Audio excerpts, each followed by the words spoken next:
What is good, my people? It's your boy Daniel Vex here. Welcome back to the channel. Obviously, this is episode 15, might be episode 14, could be episode 16. I don't know. I smoke a lot of weed. My brain gets confused. Alright, that's actually crazy. Cut that out. Cut that out. I don't know who I'm talking to because no one else is editing this video, and I know I'm not going to cut that out, so we'll just leave it here.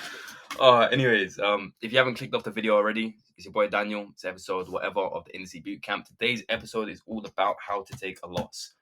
So important in trading. Everyone's always talking about how you win, how you find a profitable system, how you withdraw your money from the market. Like, it's all focused, fixated on profits, but there's a major part of trading which is losing. And I haven't seen too many videos about how to actually take a loss. Now, if you're looking up here, and I'm sure someone's read it by now, you're probably thinking, what's an R3 theory test? Figure it out. All right, pay attention. Why are you looking up there for? Now, losing in trading is obviously a normal part of trading. Believe it or not, everyone loses. Your favorite day trader loses. TGR loses. I lose. Paladin loses. Anyone you can think of, ICT himself loses. Everyone loses trades. Regardless of how good you are, you cannot be correct 100% of the time. Now, when you lose, does it necessarily mean that you've done something wrong? No. This is a very big thing that a lot of newbie traders fixate on. They believe that, okay, cool, I've taken the trade, I've tried to follow my system, I've taken a position, and I've lost my position. I must have done something wrong. I must have missed a piece of information. I must have analyzed the chart wrong. And it spins them out because they're always trying to correct their mistakes. But in actuality, there may have not been a mistake. You just took a trade and you lost it because that's just distribution. If you don't know about probability distribution, I'd highly recommend go back and watch my previous video. I think it was last episode or maybe the episode before that, but I made a whole episode about probability distribution. Because if you don't understand that concept, it's going to really confuse you moving forward. You're not going to be able to understand, and you're not going to be able to really internalize that I just lost. You see what I'm saying? So cool. Let's talk about losing. There's two types of losses in my professional opinion. Two types of losses. Number one is a major loss to the account. Now, a major loss to the account, I would define as anything above like 3 to 5% is like a major catastrophic loss.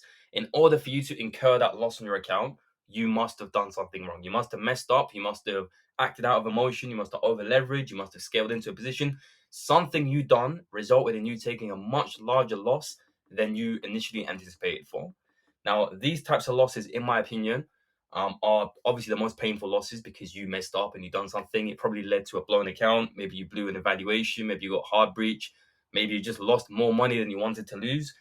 These are the biggest losses. Now, I remember my first catastrophic loss was on my first personal account. This was before funders were a big thing. Might have been like 2018. I can't remember the actual year. But I remember I took a £200 loss on a £500 account. Obviously, £200 is not a crazy amount of money, but to me at the time, it was a lot of money. I could not afford to lose that. And I remember I sat there and I took that loss, and I genuinely, dead ass, I wanted to cry in the moment. I'll be so real with you. If you've ever taken a big loss, you'll know the emotion that comes with that. You just feel instant depression, like you're just upset, like you're like, what do I do now? I remember I went onto YouTube and I went on YouTube, I searched how to deal with taking a big loss, and I couldn't find any videos. I remember I found one video and the guy was just like, get over it. I was like, yeah, thanks, mate. That one's helped. But yeah, it was very difficult. Point is, I can relate. If you're taking a big loss, it happens to everyone. At some point in your trading journey, you will make a mistake. Something will happen. You'll blow an account. It'll be a mistake. Like you will feel that type of emotion. Now, during that situation, you need to understand two major concepts. Number one is you have no one to blame but yourself. This is the beauty of trading. This is the personal reason why I chose to pursue this market instead of doing e-com, instead of doing like Amazon FBA. I chose trading because it's 100% accountability. Now, this is very painful in the moment because you have no one to blame. You can't point the finger. You can't be like, this guy told me to trade, or this guy told me this, or it's not my fault because X, Y, and Z. There's no external factor. It's you and the market. It's your trading account, your broker, and TradingView. No one forced you to place that position. No one forced you to do what you've done. No one forced you to over leverage. No one forced you to execute. No one forced you to scale in. It was all you. Now, granted, that doesn't give you much relief in the moment, doesn't give you any like better sense of feeling. But if you can take the accountability, which you should be taking, it can just give you a sense of, okay, cool, it was all me. Granted, I'm not happy with this outcome, but moving forward, I can make active steps or I can actively work on myself to not let this happen again. So granted, doesn't help you in the exact moment, But moving forward, you know that you can get better because it's all you. Now, I'm not entirely sure how clear that was, but I promise you, it's a very freeing feeling when you understand that this market is literally all you. There's nothing else that goes into it. It's just you and you. So every time you lose, anytime you take a big loss, anytime you blow an account, it hurts in the moment, but you can understand, or you should be able to understand, that I just need to get better. As long as I get better, as long as I improve myself, as long as I keep working towards my goal, eventually these sort of situations are not going to happen to me. I'm going to get past it. It's a little temporary phase you get stuck in. For me personally, at the current point I'm at now, I haven't taken a major loss, like any 3-5% losers, in like well over 2 years. Because simply at a certain point, you just stop doing the same dumb shit that previously led to you taking those big losses. That's the first category of losing. Now, the second category of losing is the little minor losses that are going to happen just throughout your natural distribution of trading. You're running an evaluation, or maybe you're just trading a regular account, or whatever the case is, and you just happen to hold some losses. How do you deal with the losing? Now, going back to the previous one, because I didn't really get too much in depth about how you actually deal with the loss, I just kind of mentioned some brief outlying concepts. But really and truly, and this is the realest shit anyone's ever going to tell you, losing hurts. To an extent, it hurts. Later on down the line, as you begin to gain more experience, it's going to hurt less and less each time, but there's still going to be a little bit of emotion associated. Now, the degree or the severity of how emotional you get after you lose is going to be determined by a couple of different factors. Number one, it's going to be determined by you as a person. How emotional are you in and outside of your trading? How emotional do you get? Do you react? Do you have road rage when you drive? Do you get annoyed if someone doesn't pick up your phone call? Like, how emotional are you outside of your trading? That's factor number one. Factor number two, and this is a major variable, but it's your risk tolerance. How much can you afford to lose, and how significant was that loss for your risk tolerance? For example, if you only have £1,000 to your name and you take £1,000 loss, you lose everything, you're virtually bankrupt. That is going to massively hurt you in comparison to someone who has 20,000 in the bank and they can afford to lose 1,000. It's still going to hurt them because no one likes to lose money. No one enjoys being wrong and having something taken away from them. It's natural human instinct. However, that's not going to affect them in the same way that it affects you because it's less money. Proportionally, percentage wise, it's a smaller percentage. So those are your main two factors. The larger the risk tolerance and the larger the loss in comparison to risk tolerance, the more emotional you're going to feel. And then combine that with the multiplier of how emotional you are as a person, and that can lead to you like borderline breaking down when you take a major loss. Now, how do you actually deal with this? Well, I'm here to tell you there's no quick and easy route. I can't tell you, say abracadabra when you take a loss, spin around 3 times, bust one push up, and the feeling will distribute out of your body. It doesn't work like that, unfortunately. You're gonna feel a type of way, especially in your first year, maybe 2 years. Whenever you take a loss, there's gonna be a certain little emotion attached to that. You're gonna feel a type of way. But understand that humans, and this is just talking scientifically, if you don't believe me, YouTube Andrew Huberman after this. He's a guy who talks about neuroscience a lot. But I think scientifically, it takes 90 seconds for an emotion to dissipate out of the body. So if you take a loss and you feel upset, theoretically, it only takes 90 seconds for that emotion to leave your body and for you to just let it go. Now, you're probably sitting there thinking, no, it doesn't, Daniel. I've sat there taking a loss and I've been really annoyed for hours afterwards. Well, that's you and not your body. 90 seconds is all it takes. If you let it go, 90 seconds, it'll be out the body. You can relax, you can go do something else. It won't necessarily come back. But when you sit there and you fixate on the emotion and you hyperfixate on what just happened, usually it's that 90-second window is when you'll find the revenge trading takes place. It's usually when you'll find that some level of bad psychology takes place within the 90-second window of after you've just taken a loss. So I'd highly recommend, if you struggle with like revenge trading, you struggle with anything that has to do with like trying to get your money back from the market, first 90 seconds after taking a loss is so crucial because you need to close your laptop, you need to close your computer and just go do something else. Go for a walk, go do some push-ups, go take your dog for a treat or whatever. Just do something that doesn't involve looking at your chart. Even if you want to journal it, even if you want to like learn from your mistakes or any of that, leave it until later. I promise you don't want to be doing it in the first like 2 minutes after taking a loss.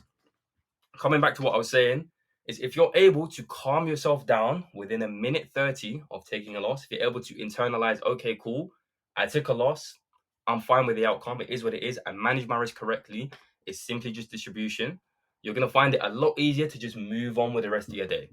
But it's those first 90 seconds when you fixate on it initially, it's very hard to shake that feeling. It's very hard to let it go, because that first 90 seconds, your emotions are heightened. There's a bunch of chemicals in the body. You're sitting there angry.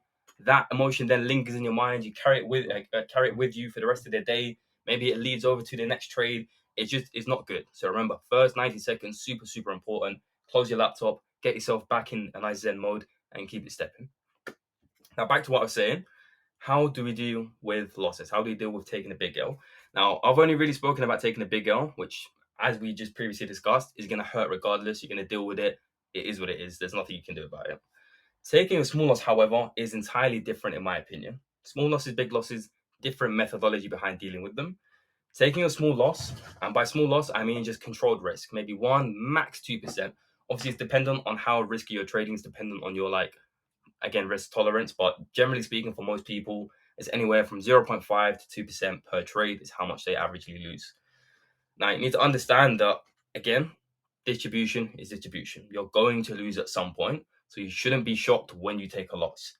Now, usually, for the majority of people, the reason they actually get super upset when they lose is not because they lost money, but it's because they were wrong about a trade, because their ego is hurt. They thought 100% that price was going to go in this direction, and price went in the other direction. So they're not actually annoyed that they lost 1%, because 1% is minor, but they're actually annoyed that price didn't go in this direction, because how could it not go in this direction because of X, Y, and Z, and this trade looked good. And it's all an ego thing. So again, it's a lot easier said than done, but you need to try and remove your ego from the equation. Very broad, general, vague statement. Daniel, how do you remove your ego from the equation?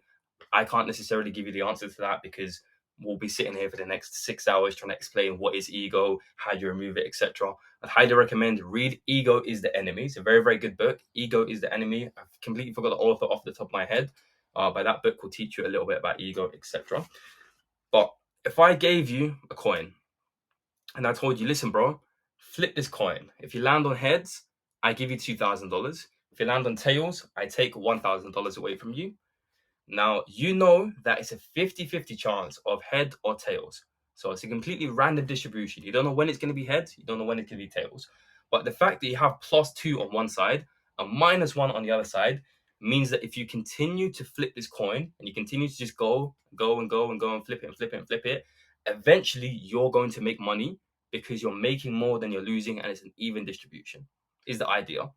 So if I gave you this coin, I told you to flip it, and you started flipping it and you started landing on tails a couple of times, are you going to be really devastated? Are you going to be really upset? Are you going to be really hurt?